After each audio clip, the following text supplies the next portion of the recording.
Hello and welcome to another episode of MacStories Unwind. I'm John Voorhees, and I've got Federico Fetici with me. Hey, Federico. Hello, John. How are you? I'm having a good day. I had a little bit of an Apple epiphany this morning that I want to share An with our epiphany. audience. Okay. Yes. Okay. So I don't know if you saw, but The Verge reported a few days ago that in 26.4 for Vision OS, Okay. Apple is adding foveated streaming. Yes. And people who listen to NPC, Next Right. Portable Console, Cross promotion. Okay. yeah, Here this we is a go. cross promotion. We've talked about foveated streaming before on NPC with Brendan because Yes. this is something that Valve is doing with their Yes. planned headset that has been delayed into probably closer to June. But foveated streaming is something that's really kind of captured my imagination because I don't really know what that means. I'm trying to dig into what the technology is behind it because as people probably know if they're familiar with the Vision Pro, foveated rendering is something that it does and what other VR headsets do, which is it tracks where you're looking and it makes the image that's being beamed at you more clear and crisp where you happen to be looking. And that saves a lot of compute power. So you don't have to be rendering that entire super high resolution image. Now, foveated streaming is something that Valve is doing in the gaming world with its headset, presumably so that you can use a Steam machine or a PC or something else and stream games to the headset in a way that does the same sort of thing, but over wirelessly or over a wire, somehow streams it from another device to your headset. And so I was thinking, when Apple announced this, I thought, well, okay, this is obviously a gaming thing. And maybe it is a gaming thing. I wouldn't be surprised if it ultimately is. I don't think there are any games available that I know of that support that right now in like Apple Arcade or just on the App Store generally. But I saw a post by John Gruber the other day, and John had heard from a reader who said, you know what? The Apple event on March 4th is just days before the start of the F1 season. And his point was, I bet one of the experiences for this March 4th event is F1 in a Vision Pro. And I think that that's a good theory. And I would piggyback and add on to it that it's F1 on the Vision Pro with foveated streaming to allow you to watch these races in real time in a really nice, crisp setting. Because that's one of the things about streaming services in general. Take AR, VR, everything out of it, is that live events are hard because you don't have the buffer you have like with a TV show. When you click play on Netflix, you have a few seconds for the file to start loading and playing for you. And that way it never really glitches and falls behind. But with live events, you don't have the benefit of creating that buffer unless you want to be like behind real time to some degree in order to create the buffer. And so foveated streaming strikes me as the kind of thing that Apple might be adopting for the Vision Pro in order to do more live sports events like the MLS that they already have, like baseball, like F1. And I think it would work great for that. What do you think? I think it's an interesting idea for sports, especially if they do things like giving you a first-person view of something. And I could imagine the foveated streaming helping with performance, so that only the bits that are in focus get streamed to your device. I think it's a fascinating idea, especially in the context of foveated streaming from the cloud. Right. Which is kind of different from what Valve is gonna do with the Steam. Yeah, theirs is a frame? local, right. Theirs is a local network thing, which you Yeah. can control a little more precisely. Yeah, and here instead we're speculating about a cloud-based foveated streaming technology, which is interesting. Again, it comes down to I think sports are an ideal candidate for this kind of implementation, where maybe you're wearing the Vision Pro and you want to focus on one particular area of the field, or say you're watching F1 in first person, for example. Like they have those mounted cameras on the oh gosh, what's it called? The cockpit in F1. On the race cars. Yeah, I don't know. But like I could imagine that being able to optimize performance for something that is so fast paced, especially F1 or basketball, for example, maybe that could help, I think. It could be interesting. I mean, I don't know enough about foveated streaming yet, and between now and March 4th, I want to dig into it a little more, because the first thing I thought of when we talked about this with Valve is, even on a local network, is the latency going to be such that it becomes a problem for gameplay? I think maybe, and that potentially is even worse with a cloud service. However, unlike gaming, a cloud service showing sports, you don't have to have the back and forth interaction like you do with a video game. So that might mitigate it a little bit too. But we'll see. We'll see, I guess. I have a question for you, Federico. Okay. Have you been watching the Olympics? The Italians are doing really well. I just hear these things on the news. I haven't watched it either. I am aware that we're doing well, but that's not really my cup of tea, so to speak. Okay, all right. Well, really you should go up there and check it I'm out. not I guess really. it's almost I'm over. not but Yeah, it's gonna be over on Sunday, I guess. yeah, I'm not really into sports. I'm sorry, it's just one of my things. not terribly either, but I do find foveated streaming interesting. Yeah, foveated streaming is interesting. And I think I'll give F1 a little bit of a shot on Apple TV. I mean, why not? It's going to be part of the package. Might as well dip in and see what it's like. Yeah. So, John, do you have a pick for me this week? I do. I have a movie that I watched last weekend called Sinners. Oh, this one is popular. Yeah. Right. It's movie, like multiple nominations for the Oscars. Not only multiple, it's got the most ever. It's got the most ever? The most ever, 16 nominations. Ooh, okay. Which is just, I mean, I knew that it was supposed to be a very good movie. I knew that it had a lot of nominations.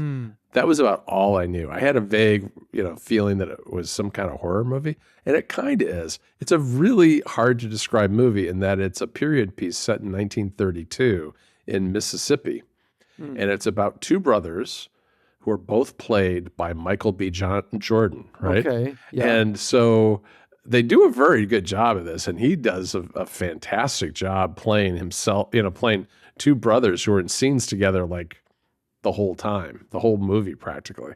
And the two brothers, their names are Smoke and Stack, and they're World War I veterans who had left Mississippi, gone to war, come back, moved up to Chicago, worked with the mob there, and then stole a bunch of money from the mob, came back to the Mississippi Delta, and opened a juke joint in their small town.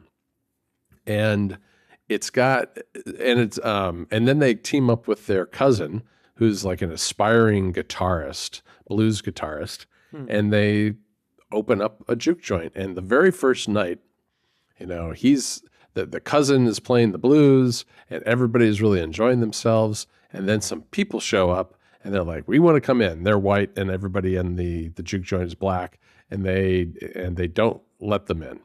And turns out that these three people who wanted to come in are vampires. Oh, okay. All right. So you've got this weird mix of a period piece set in the 30s with a lot of really good blues music that's kind of exploring, the racism of the period. But it's also a horror movie where these vampires just show up and they can only get in the juke joint if they're invited in.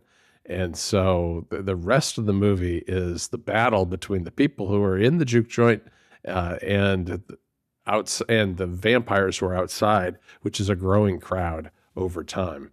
And it's just a fantastic movie in terms of the way it's filmed, the performances. It's scary, but it's gory at points, but it's not your typical jump scare kind of cheap horror movie. It's actually a very good, interesting story that reminds me a lot of, the blues has a lot of very, very religious themes baked into it. And this reminds me a lot of the legends of Robert Johnson, who went down to the crossroads and made a deal with the devil to become the best guitarist ever in the 30s. And it has like overtones of a lot of those legends baked into the story.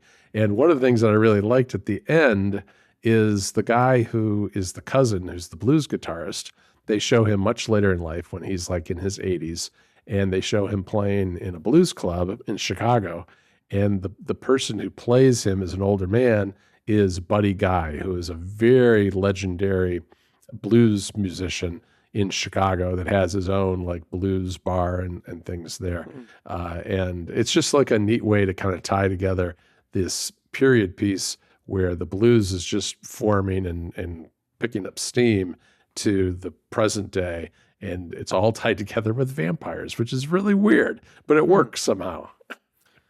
For some reason, I was convinced that Sinners was a tennis movie, and It's far from a tennis movie. and I think it's because we have that popular Italian tennis player, right, Sinner, and I thought that Sinners was a movie about tennis. About that guy. My brain just made it up. That's funny. I didn't know it was a movie with vampires, so that's interesting. Mine is a very, very, very different pick, John. Okay. Have you ever heard of Emily in Paris? I have. Yeah, I it's a have. TV I think show. Jennifer's watched this. Yeah, of course, of course. Very popular TV show on Netflix that's been going on for a few years now. They're up to season 5. I think their season 6 has already been announced. And it was a very popular TV show that for some reason we always, I don't know, ignored. And a few days ago we were in a bit of a TV drought. In that we're all caught up with High Potential, we're all caught up with Shrinking, and a bunch of other shows that we're watching are on pause until next month. And so we didn't really know what to try. We tried a couple of stuff, a couple of things, including Hijack with the train. Sylvia really didn't like that one, John. Oh, I'm really? Sorry. Yeah, Oh, and I mean, I that's too bad. gotta say, okay, no offense to the Germans, Yeah. I really dislike it when, and I mean, this is not about German, right? Could be about Spanish, could be about Italian, could be about Greek. I don't care. I really dislike it when I'm watching a TV show and it's set in another country. And you have to read a lot of subtitles. And I have to read all the subtitles for that language. I'm not a big fan either. I think we should all come to some sort of agreement. Either we collectively agree upon breaking the illusion of everybody just speaking in English, or just don't do it halfway. Like, don't force me to either listen to some English or go through these like 10-minute stretches of German when I'm watching it. It's boring. It gets boring, right? Yeah, it's hard. I agree that it's hard. Compare and contrast to Emily in Paris. So Emily Cooper, I want to say, she gets sent off to Paris. She works at an advertising firm in Chicago. Okay. She has a boyfriend in Chicago, and her company acquires a smaller advertising firm based in Paris. Her boss was scheduled to go to Paris to sort of take over and handle this acquisition, this merger, and sort of have some, provide some guidance for this new European spin-off company. Okay. But her boss discovers that she's pregnant and she can't go anymore. So Emily gets sent to Paris and she doesn't speak French. That's the whole point of like at least season 1, which we binged in 2 days. Well, technically in 24 hours, John. 10 episodes in 24 hours. I could swear that you've watched this before. That you told me never. That you watched so this before. Sylvia said the same thing. And in fact, on Netflix, we had, how it saves your playback position? Yeah. Right? Sylvia is convinced that we tried years ago, and our playback position for season 1, episode 1, was at like 5 minutes. I absolutely did not remember the TV show. And most of all, I do not remember. If we started it years ago, why didn't we stick with it? Because we were loving it so far. So I don't understand. Anyway. Yeah, and how would you bouncing off in 5 minutes is pretty fast. Yeah. Anyway, the whole premise of the show is that Emily doesn't know a single word of French, and she gets sent off to Paris, and the show is actually shot in Paris.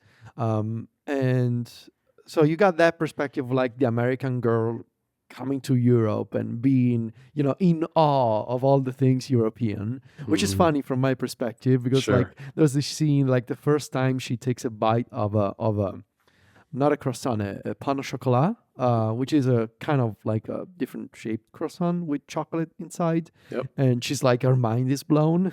And it's like, that's so funny from my perspective. But I was going to say about the German. Here, like, there are, like, I think the show handles that illusion quite well in the sense that I believe all of the actors that are based in France are French people with a very thick, very, very thick French accent. And occasionally they do talk to each other in French, but most of the time they speak in English. They act in English with a thick French accent. And I thought about this because even in the moments when Emily is not present in the scene, you have these two French characters that are talking to each other in English. And if you think about it, you'd be like, wait, you're both French. Why are you talking to each Right. other in English if Right. Emily is not there? And that's because you got to make it a more enjoyable experience for the international watcher, right? So I found that to be very different and profoundly more enjoyable than having to listen to like the train engineers in Hijack speaking German for 7 Yeah. minutes. And I'm Yeah. like, okay, cool, I get it. I think one of the things that doesn't account for is the fact that the reality is people are watching TV and they're checking their phones and things like that. And if you're listening, We don't, but yes, I agree. but I mean, one of the issues I think is like maybe you're listening in English, you're not really paying close attention, and then all of a sudden you're missing things because you're no longer reading. Yeah, or You're maybe not the subtitles go too fast, and it's easier to hear something than it is to read something. Right.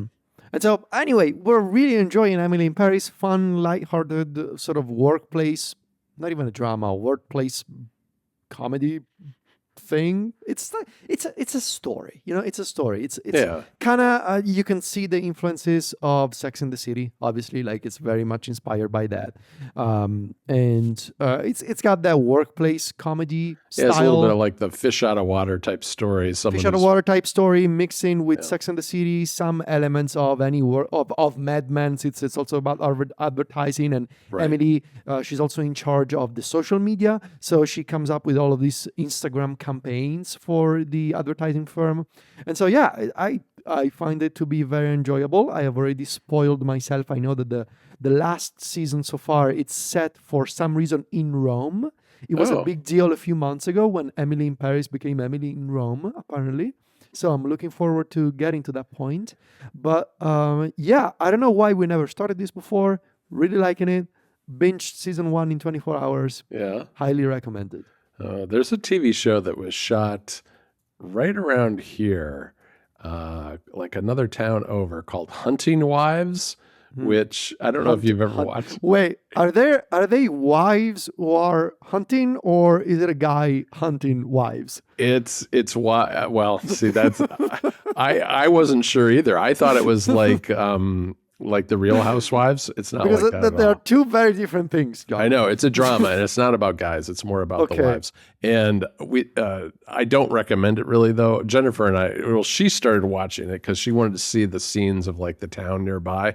Turns out it's not a very good show, or at least we didn't enjoy it. So it's on Netflix, though, if you want to check it out. And I still recommend Hijack, despite the subtitles, which may be infuriating for some people, like Federico.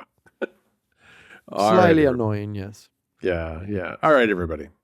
That's it for today's episode of MacStories Unwind. Be sure to check the show notes for an Unwind Deal.